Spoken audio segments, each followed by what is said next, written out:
오늘 우리 주시는 말씀은 마태복음 3장 말씀입니다. 주의 길을 예비하라라는 말씀으로 하나님 말씀을 듣도록 하겠습니다.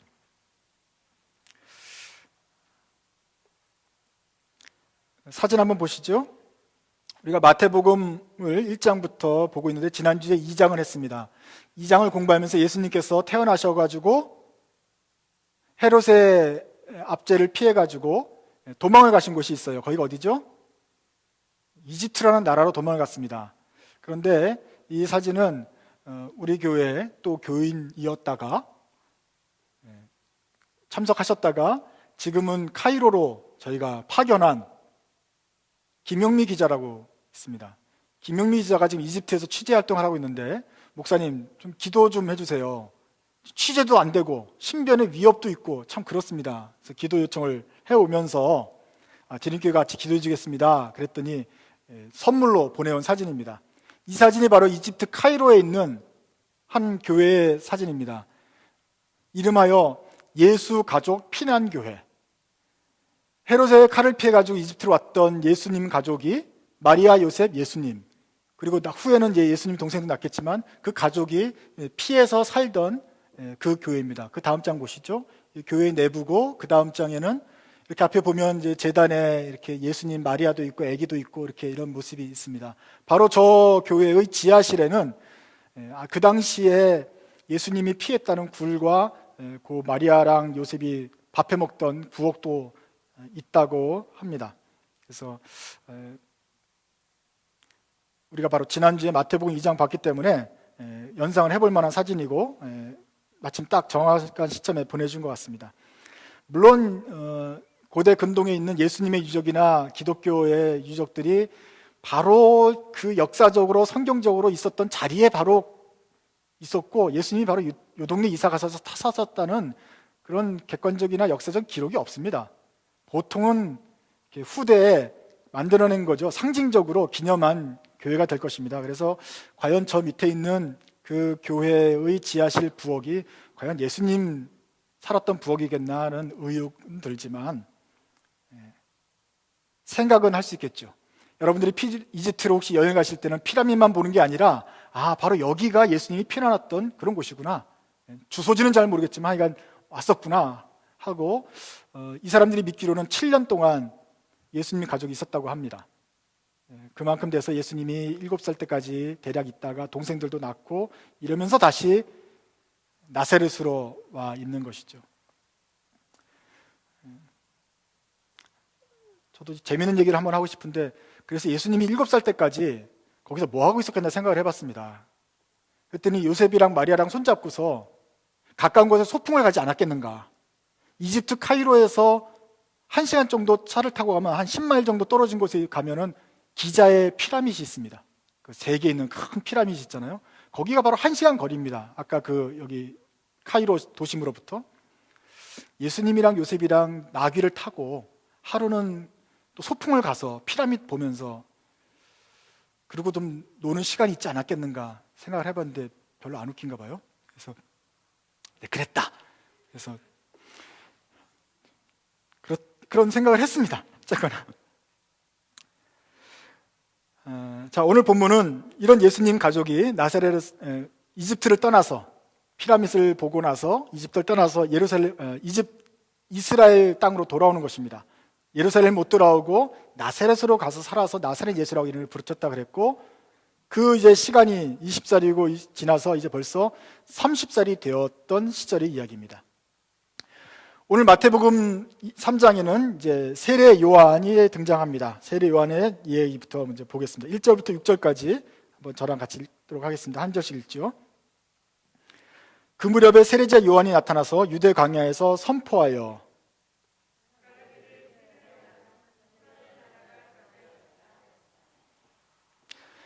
이 사람을 두고 예언자 이사야는 이렇게 말하였다. 광야에서 외치는 이의 소리가 있다. 너희는 주님의 길을 예비하고 그의 길을 곧게 하여라.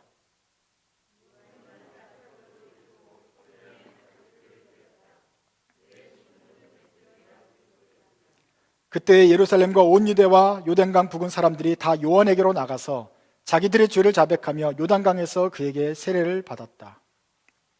첫 번째로 우리가 생각할 것은 사명에 관한 문제입니다. 요한은 누구냐? 예수님의 사촌이 아니라 육촌형입니다. 마리아가 잉태했을 때 바로 내 사촌 엘리사벳도 잉태했다. 그런데 바로 벌써 6개월이나 먼저 잉태되었던 엘리사벳의 아들이 세례 요한이죠. 그러니까 가까운 친척입니다. 그런데 세례 요한은 제사장 가문에 태어났는데 계속해서 주의 말씀 훈련 잘 받다가 선지자가 되고 광야에서 외치는 자가 돼요. 세례 요한이 선지자가 되었습니다. 몇 년 만에 나타난 거라고요? 말라기 이후로 400년 동안 선지자가 없었습니다. 그리고 이스라엘은 계속해서 선지자를 기다려왔습니다. 그런데 사람들도 알고 세례 요한도 알고 선지자의 사명을 가지고 이스라엘 앞에서 나왔습니다. 이스라엘 백성들이 얼마나 기뻐했겠습니까? 드디어 하나님께서 우리를 돌아보셔서 선지자를 보내셨구나.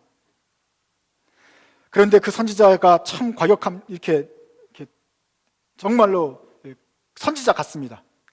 낙타 털옷을 입고 가죽띠를 띠고 사막에서 석청을 먹으면서 사막에서 외치는데 회개하여라 천국이 가까웠다 하는 그런 이야기를 듣습니다. 400년 만에 오신 선지자가 회개하라 그랬고 천국이 가까웠다 그러니까 이스라엘 백성들이 다 준비하는 마음으로 주님 앞에 나와서 회개를 상징하는 세례를 받고 그의 말씀을 따르게 되는 일이 벌어집니다. 예수님이 6개월 동생 아닙니까? 그리고 예수님을 이제 메시아라고 지목을 하고 그를 세상에 데뷔시키는 역할을 세례 요한이 하게 됩니다. 그런데 세례 요한이 진짜 이런 성경에 나타난 그 예언대로 광야에서 외치는 소리가 주님의 길을 예비하고 그의 길을 곧게 하라 라고 외치는 그 역할을 하게 된다. 정말 그 메시아가 오기 전에 이 길을 평탄하게 만드는 그 길 앞잡이로서의 역할을 하게 된다 그랬는데 세례 요한이 그런 일을 했습니다. 메시아가 나타나기 전에, 예수님이 등장하기 전에 바로 백성들의 마음을 회개시키고 준비시키고 천국에 가까운 걸 더욱더 사모하게 하는 그런 경종의 역할을 그가 감당을 했습니다. 예수님이 이제 세례받아 나오자 좀 있으면 볼 테지만 저 사람이 바로 세례상 죄를 지고 가는 하나님의 어린 양이다. 세례 요한은 그 예수님을 미리부터 알고 있었겠죠.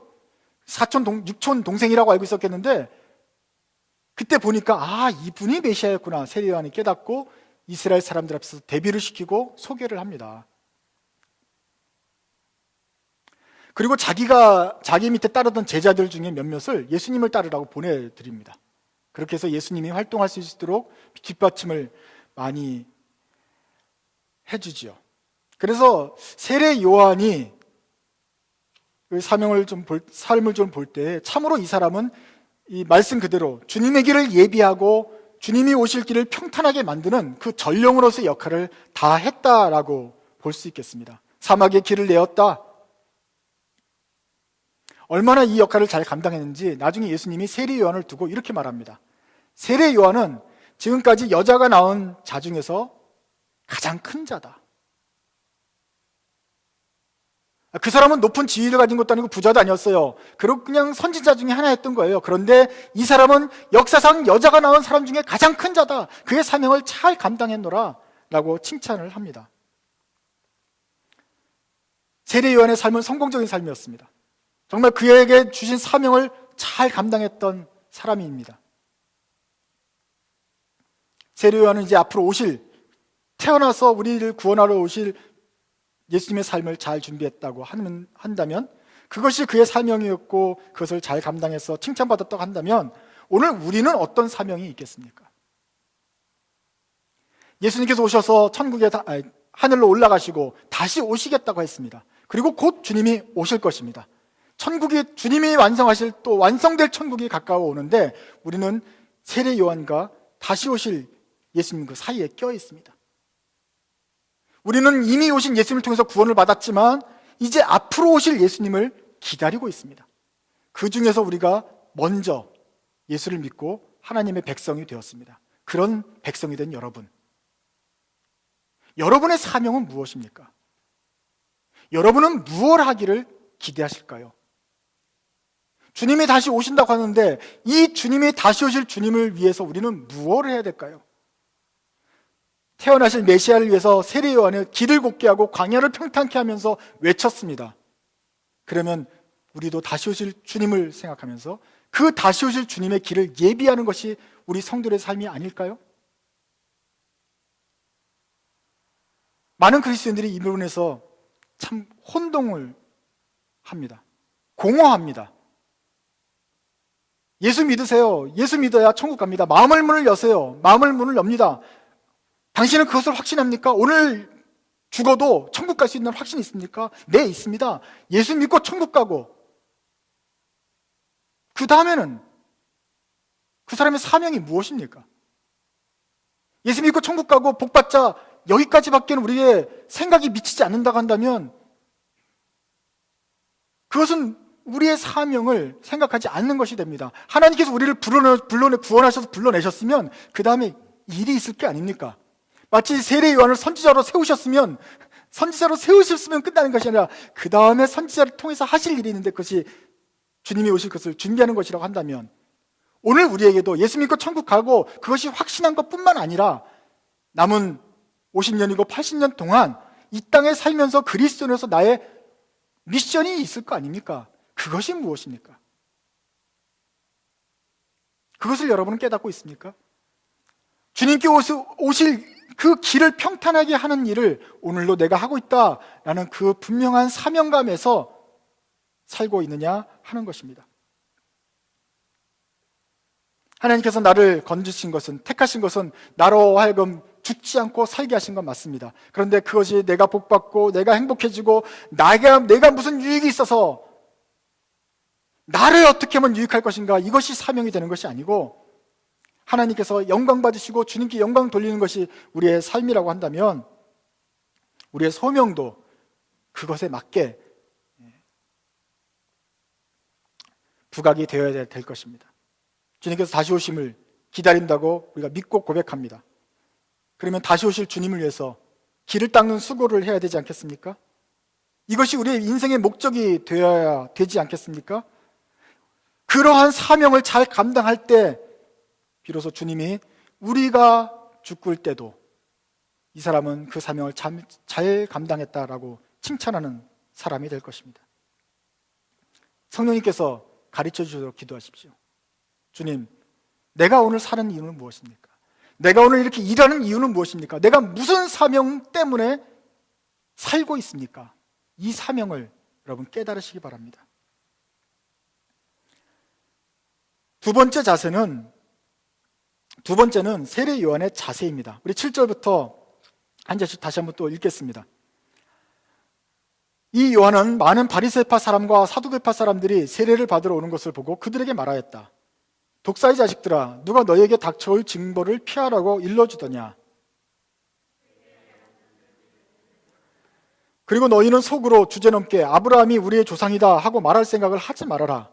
내가 너희에게 말한다. 하나님께서는 이 돌들로도 아브라함의 자손을 만드실 수 있다.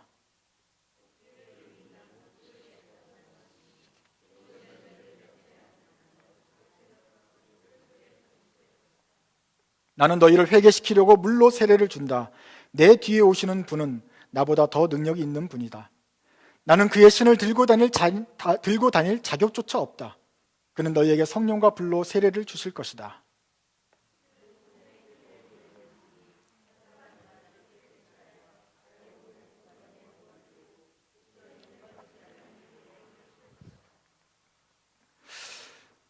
두 번째 우리가 볼 것은 세례 요한의 자세입니다.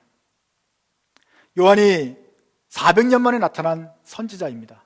많은 사람들이 그에게 나와왔습니다. 그러니 그는 선지자로서 우쭐대고 으쓱댔을 수도 있습니다.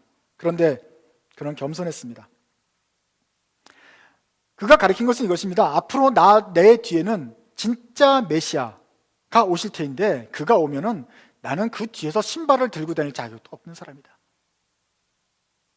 그 더러운 샌들 끈 묶을 그런 종도 안 되는 사람이다.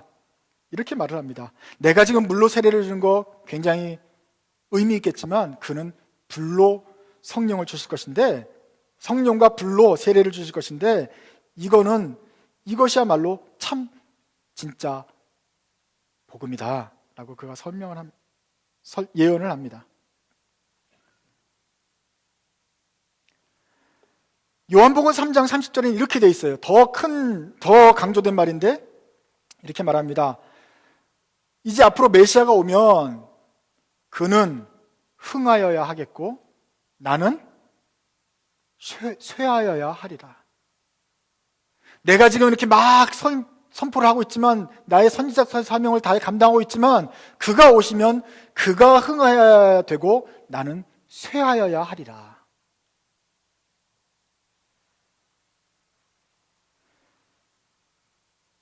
그분이 주인이시고 나는 종이에요. 그런데 지금은 주인이 안 오시기 때문에 내가 종의 노릇을 잘하고 있지만, 진짜로 주인이 오시면 주인이 높아져야 되고 나는 사라져야 되리라 하는 것을 세례 요한이 알았습니다. 우리가 길을 닦는 세례 요한의 사명을 보았고, 우리도 그런 사명을 받아야 되지 않느냐. 우리 개개인이 하나님으로부터 다시 오실 주님을 길을 예비하는 사명을 깨달아야 된다고 했는데, 그 깨닫는 사람은 그 자세도 틀리게 됩니다. 그는 흥하여야 되고 나는 쇠하여야 되리라. 이것이 그 사명을 깨닫는 참다운 그리스도인의 고백이 되어야 됩니다.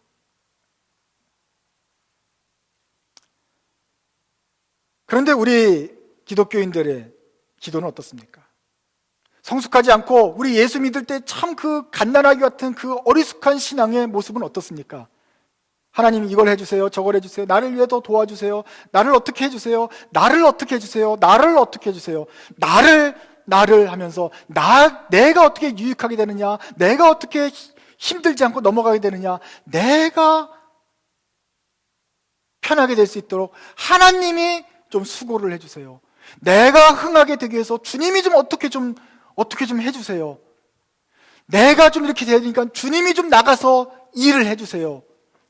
주님이 주인이시고 우리가 일을 해야 되는 종인데, 사실 그 일을 할 만한 자격도 안 되는 저 끄트머리 종인데, 우리의 기도는 나를 위해서 주님이 일해 주세요. 이런 기도가 되지 않습니까? 나를 흥하게 하시고 주님이 쇠해지세요. 이런 말 아닙니까? 그렇게 하는 사람을 어떻게 우리가 합당한 종이라고 부를 수 있겠습니까? 물론 주님은 우리를 사랑하시죠. 물론 주님은 우리가 행복하게 되기를 원하십니다. 그리고 주님은 우리를 도와주시고 힘주시고 능력을 주십니다. 그런데 우리의 목적이 이 짧은 80년밖에 안 되는 이 삶에서 우리가 행복하고 흥하는 것이 목적이 되어서야 되겠습니까? 우리가 주 예수 그리스도라고 부릅니다. The Lord, 우리의 주님이시라고 부릅니다. 그러면 우리가 슬레이브란 뜻인데, 우리가 서번트인데, 어떻게 서번트가 감히 주인한테 나를 위해서 일을 하라고 명령을 할 수가 있습니까? 마치 당연하다는 듯이 그 사랑을 요구를 할 수가 있습니까? 힘드니까 혹시 좀 도와주시면 안 되겠습니까? 주님은 구할 수 있지만, 주님의 일을 더 잘해 사명을 감당하기 위해서 주님 지원을 좀 해주십시오라고 요청할 수 있겠지만, 어떻게 내가 잘한다고 주님 이거 해주시고 목력을 꼬아가면서 주님 앞에 욕을 할 수가 있겠습니까? 이것은 종의 자세가 아닙니다. 나를 위해서 주님을 부르면 안 되는 것입니다. 예수님의 피로 용서받은 사람이라면 감사함으로 기꺼이 주님 앞에 나를 드릴 수 있어야 됩니다. 그것이 주님을 주인님이라고 부르는 종들의 자세가 됩니다. 그래서 우리 삶의 전체를 하나님께 드리고 헌신하면서 주님께 봉사하는 것입니다. 세례 요한을 보십시오.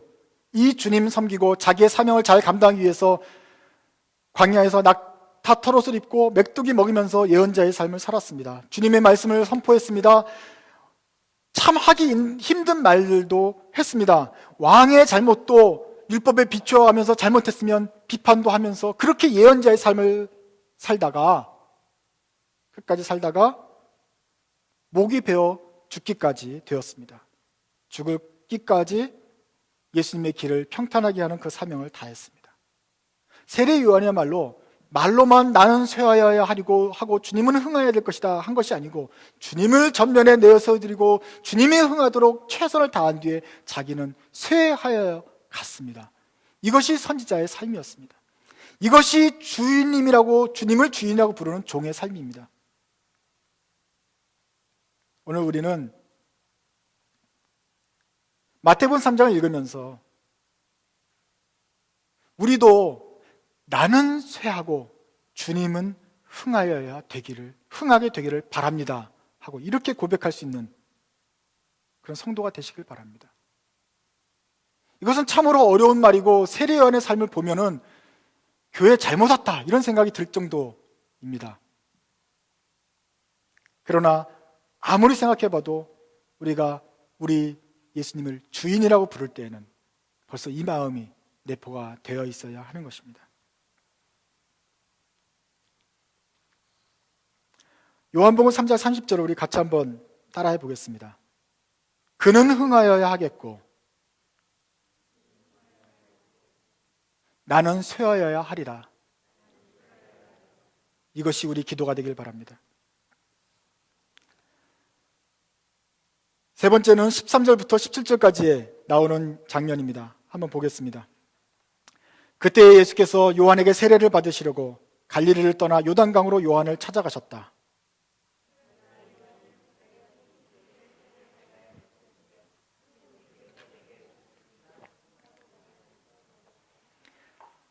예수께서 그에게 말씀하셨다. 지금은 그렇게 하도록 하십시오.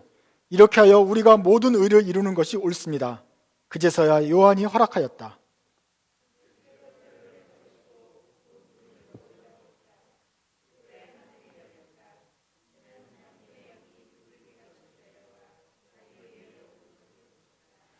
그리고 하늘에서 소리가 나기를 이는 내가 사랑하는 아들이다. 내가 그를 좋아한다 하였다. 세례 요한이 섬겼던 하나님, 그리고 그가 보았던 하나님, 사명을 받았던 그 하나님은 과연 어떤 하나님입니까? 우리가 섬기고 따르고 믿는 하나님은 과연 어떤 분이냐 하는 것입니다.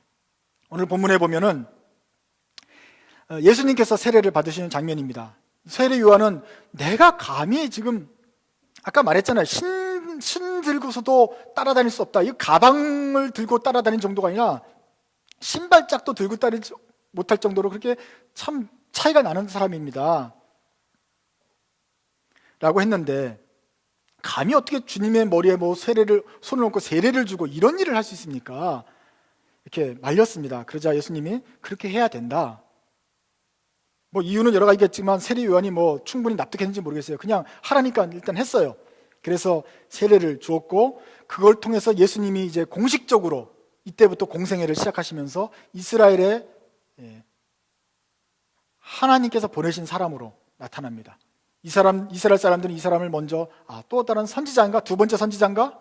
생각할 수 있겠고 또 메시아인가 기대도 했겠고 하지만 어쩌거나 공식적으로 이제 그 세례를 통하여 예수님이 데뷔를 하시게 됩니다.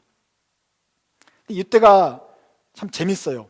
예수님 나이 30살이었는데 이 세례를 받으실 때 기이한 현상이 일어납니다. 모든 사람이 그 세례터에 있는 사람이 다 보았는지 아니면 요한만 그것을 보았는지는 정확하지 않지만 이런 일이 일어났어요. 16절입니다. 예수께서 세례를 받으시고 곧 물에서 올라오셨습니다. 그때 하늘이 열렸습니다. 그러면서 두 가지 증상이 나타나는데 첫째는 하나님의 영이 비둘기같이 내려옵니다. 비둘기같이 내려오는 것을 요한이 보았어요. 그리고서 예수님 위로 내려옵니다. 그리고 하늘에서 음성이 납니다. 이는 내가 사랑하는 아들이다. 내가 그를 좋아한다. 이 예수님은 나의 아들이다. 내가 이 사람을 낳았다. 내가 직접 보냈고 내가 낳았고 이 사람이 하는 일을 모두 다 내가 좋아한다는 말은 이 사람이 하는 말을 들어라. 이거 내가 보낸 내 말을 하는 사람이다. 라고 하늘에서 이렇게 마치 이 사람을 추천서를 쓰듯이 이렇게 개런티를 하는 음성이 쫙 들려옵니다. 이 장면은 통해서 우리가 믿는 하나님 세 분이 동시에 등장하게 됩니다. 하늘에서 음성이 들립니다. 먼저 물에서 올라온 그 예수님이 있습니다. 예수님은 하나님이 우리 인간의 몸을 입고 나신 분이십니다. 우리는 그분을 성자 예수님이라고 부릅니다. 하나님의 아들이 되십니다. 그분은 지금 몸을 입고 머리에서 물이 뚝뚝 떨어진 채로 서 계십니다. 그 영광스럽게 대비하는 자세입니다. 그런데 하늘에서 비둘기가 내려옵니다. 그것을 성령 하나님이 그에게 임했습니다.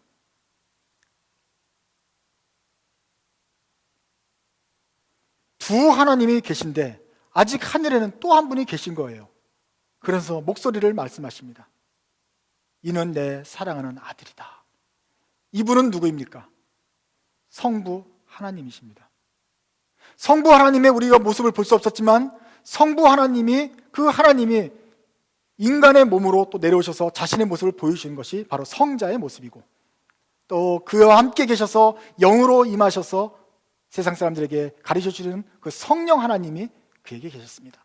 이 성령 하나님이 오시는 걸 보면서 세리 요한과 또 이것을 본 사람들이 예수님이 참으로 메시아인 것을 깨닫는 그런 감동이 있었던 것입니다. 성경에 삼위일체란 말이 어디 있습니까? 삼위일체라는 네 글자 단어는, 트리니티라는 말은 성경에 나타나지 않습니다. 그러나 세 분 하나님이 나오는 장면은 이 외에도 참 많습니다. 오늘 우리가 보듯이 분명하게 하나님은 한 분이신데, 우리가 믿는 한 하나님인데, 근데 이분은 세 분이 되어서 나타납니다. 이것을 변신합체 로봇이라고 표현을 할 수도 있겠지만 그렇게 말하면 또 안 되기도 하고, 물이 어둠이 됐다가 수증기가 되었다가 이렇게 변한다고 할 수도 있겠지만 또 그것도 아닌 것 같고, 아이리시 사람들은 스코틀랜드 그 에일에서 나는 그 세잎 클로버, 샴록이죠. 한 줄기에서 세 이파리가 나는 것을 보면서 이게 성부, 성자, 성령 삼위일체라고 말하기도 하는데 말이 되는 것 같기도 하면서 안 되는 것 같기도 하는, 하여간 그런 설명하기 참 힘든 하나님을 우리가 믿고 있습니다. 우리가 사명을 누구로부터 받았다고요? 우리가 어떤 하나님을 높이 드리고 우리는 섬겨야 되는 사람이라고요? 우리가 믿는 하나님은 바로 이 성부, 성자, 성령 하나님을 믿고 있습니다. 아들을 세상에 보내시고 하는 그 하나님이 계십니다. 아버지라고 그러시는데 이 아버지는 우리 모든 세상을 만드셨습니다. 그래서 인간이 타락하는 것을 보고 우리를 구원하기 위해서 마음이 아프셨습니다. 그리고서 구원하시기 위해서 어떻게 구원할까 생각하셨습니다. 그리고 계획을 짜셨습니다. 이것이 성부 하나님이십니다. 그리고 그 계획의 결과로 성자 하나님이 이 땅에 오셨습니다. 성자 하나님이 오셔서 우리를 위해서 죽으심으로써 인간의 모든 죄를 용서하시고 우리를 위해서 사랑을 보여주셨습니다. 그리고 우리가 인간에 살면서 어떻게 살아야 되는가 그 길을 보여주셨습니다.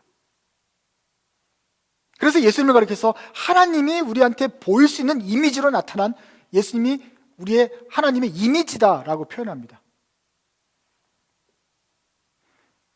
예수님이 아무리 외쳐도 성령의 감동이 없는 사람은 이 말을 알아듣지를 못해요.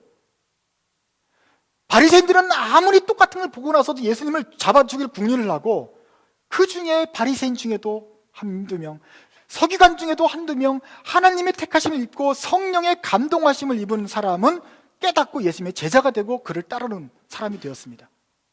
그렇게 하실 수 있는 능력을 가진 사람이 누구였습니까? 비둘기처럼 임했던, 불처럼 임했던 성령 하나님이 오셔서 가르쳐 주시고 회개하는 영을 주시고 세례를 받도록 사람들의 마음을 움직이셨습니다. 그래서 이 모든 구원은, 우리가 예수 믿고 천국 가고 하나님의 자녀가 된 것은 예수님만이 아니고 성령님만이 아니고 하나님만이 아니고 이 성부, 성자, 성령 삼위일체 하나님의 연합사역이었다. 그리고 이 하나님이 우리를 구원하셨기 때문에 우리는 그 세 분 하나님을, 세 하나님이지만 한 분이신 하나님을 우리가 믿고 따르는 것입니다.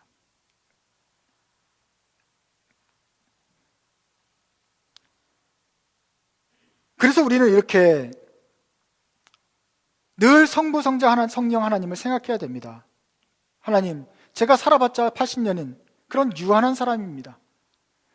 있어봤자 그냥 우리가 가는 요 시애틀 내에서 왔다 갔다 하는 그런 사람입니다. 그런데 우리를 초월하시고 온 역사를 운행하시는 우주의 성부 하나님, 우리가 감당할 수 없는 큰 일도 이 막강한 죄의 세력을 주님이 멸해 주십시오. 이 세상에 고통에서 고난받고 부르짖는 사람들이 있습니다. 이 사람의 부르짖음을 들어주십시오. 기도해야 될 것입니다. 주님, 제가 죄가 많고 아직도 흠이 많습니다. 그런데 예수님을 기억합니다. 예수님 하나님, 우리의 죄를 용서해 주십시오. 아직도 짓고 있는 저의 죄를 용서해 주시고, 또 저 밖에 아직 예수님의 은혜를 모르는 저분들에게도 주님의 용서하심을 경험하게 해 주십시오. 권능이 있으신 하나님의 영이신 성령님 기도합니다. 제가 비겁합니다. 제가 게으릅니다.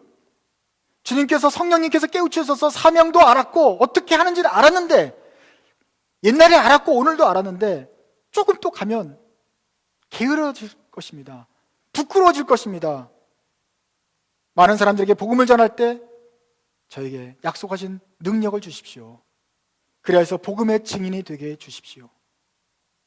성부, 성자, 성령의 하나님을 믿는 여러분은 날마다 때마다 성부, 성자, 성령 하나님의 도움을 구하면서 이 하나님이 우리의 삶 속에서 존귀케 되기를 잊지 말아야 될 것입니다. 오늘 우리가 예배하는 하나님, 예배를 받으실 하나님이 바로 이 세 분 하나님이십니다. 이 성부, 성자, 성령 하나님께 영광을 돌리기 위해서 여러분은 수고하고 계십니까? 어려울 때 이 세 분 하나님이 우리의 삶에서 여러 가지로 도우실 것을 기대하면서 주님의 위로와 도우심을 구하고 있습니까?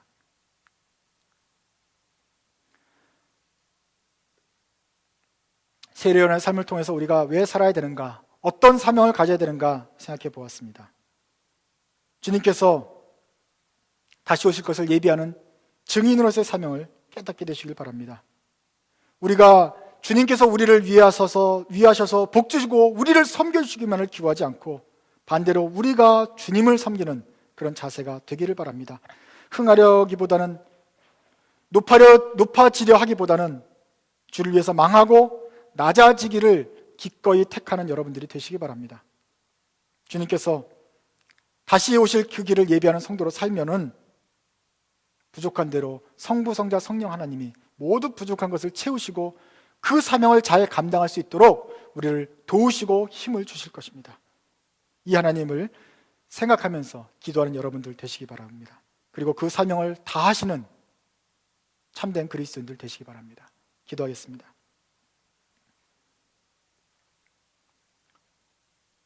성부 하나님, 우리를 먼저 사랑해 주시고 죄에서 건져 주셔서 감사합니다. 양떼를 떠나지 않고 하나님의 백성이 된 것을 즐거워하며 살게 해 주옵소서. 성자 예수님, 우리 죄를 용서해 주시고 지금도 부족한 저희를 변호해 주셔서 감사합니다. 우리의 인생의 주인이 되어 주십시오. 그래서 우리는 낮아져도 주님의 이름이 높아지는 것을 보고 즐거워하도록 우리의 삶의 방향을 바꾸어 주옵소서. 성령 하나님 기도합니다. 두려워하는 마음에 담대함을 주시고 강력한 능력으로 임하셔서 세상이 감당하지 못하는 복음의 증인이 되게 하옵소서. 주님의 피로 값주고 사신 주님의 교회를 일으켜 세우시고 이 교회를 통해 땅끝까지 복음이 전파되게 하시고 이 부족한 사람들을 통해 할 수 있는 대로 주님께서 영광 받으시기를 바랍니다. 예수님의 이름으로 기도드립니다. 아멘.